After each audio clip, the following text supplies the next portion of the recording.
আসসালামু আলাইকুম ভিউয়ার্স, কেমন আছেন সবাই? আশা করছি ভালোই আছেন। আমি আপনাদের দোয়াতে ভালোই আছি। তো আজ রান্না করব আমি হাঁসের মাংস। তো সাথে থাকুন। ভিডিওটা ভালো লাগলে সাবস্ক্রাইব করুন, লাইক করুন, শেয়ার করুন এবং সাথে থাকুন। আজকের রেসিপিটা দুই ভাগে ভাগ হবে। প্রথমে হবে মেরিনেট এবং তারপরে হবে রান্না। দেখুন, হাঁসের মাংস নিয়ে নিয়েছি 900 গ্রাম, 2 কুচা পেঁয়াজ নিয়ে নিয়েছি, কেটে নিয়েছি সেটাকে। মশলা নিয়েছি ধনে, জিরে, সাজ, মরিচ এবং শুকনো লঙ্কা, এবং সেটাকে গুঁড়ো করে নেবো। তাতে কিছু লবণ দিয়ে গুঁড়ো করে নেবো। গুঁড়ো করা মশলাটা দিয়ে দেবো মাংসের ওপরে এবং চেলে নেবো সেটাকে। এবং 2 পিস পেঁয়াজ নিয়ে সেটাকে মিক্সারে দিয়ে পেস্ট করে নেবো এবং টক দই দিয়ে দেবো 4 টেবিল চামচ। পেস্ট করা পেঁয়াজটাও দিয়ে দেবো, টক দই দিয়ে দেবো 4 চামচ এবং স্বাদ মতো লবণ, বলতে লবণটা অল্পই দেবো। এবং আদা রসুন দিয়ে দেবো। আদাটা দেবো 35 গ্রাম, রসুনটা দিয়ে দেবো 10খানা কলি আর কি, রসুনের কলি 10টা। এবং সেসবগুলো বাটাগুলো দিয়ে ভালো করে ম্যারিনেট করে নেবো। আপনারা এটা কমপক্ষে 2 ঘন্টা ম্যারিনেট করে রাখবেন। আমি তো ওভারনাইট রেখেছিলাম। দেখুন ভিউয়ার্স, পেঁয়াজ কেটে ভালো করে বেরেস্তা করে নিচ্ছি।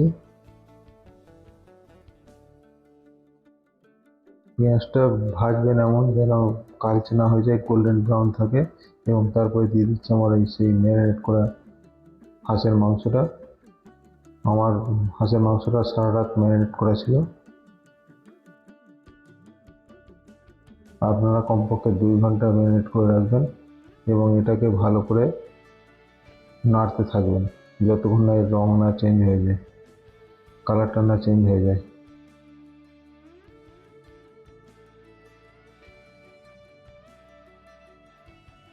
ভিউয়ার্স, আমি দিয়ে দেবো আদা রসুন বাটা, দিয়ে ভালো করে নাড়তে থাকবো প্রায় মিনিট 10-12।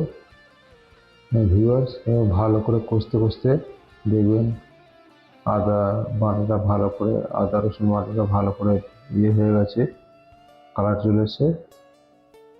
তখন দিয়ে দেবেন হলদি, লঙ্কা, ধনে, জিরে গুঁড়ো ভালো করে জলে গুলে তারপরে দেবেন। এবং দিয়ে দেবেন স্বাদ মতো লবণ, দিয়ে ভালো করে কষাবেন।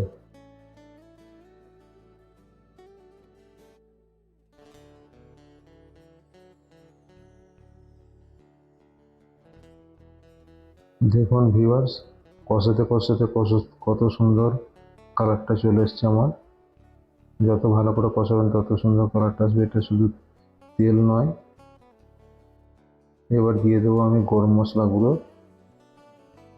রান্নাতে সবসময় চেষ্টা করবেন যে তাজা গরম মশলা গুঁড়ো করে দেওয়ার। কারণ কি, পুরনো গরম মশলা, করে রাখা গরম মশলা দিলে সেই গরম মশলা খুশবু ভালো থাকে না। সবসময় তাজা দেওয়ার চেষ্টা করবেন। দেখুন কত সুন্দর রং হয়েছে। এবার আমি দিয়ে দেবো কিছুটা হাতে গুঁড়ো করে কসুরি মেথি। কসুরি মেথির গন্ধটা আমার খুবই ভালো লাগে, তাই কসুরি মেথি দিয়ে দিলাম।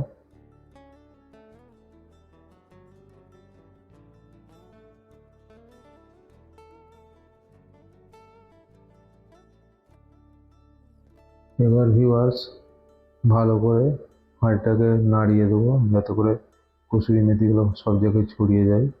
এবার ভিউয়ার্স, ঢাকনা দিয়ে লো ফ্লেমে সিদ্ধ হওয়া পর্যন্ত অপেক্ষা করবো। দেখুন আমার রান্না শেষ, কত সুন্দর হয়েছে। এবং বন্ধুরা, আপনারা এরকমভাবে চেষ্টা করবেন, দেখবেন ভালোই হবে টেস্টটা।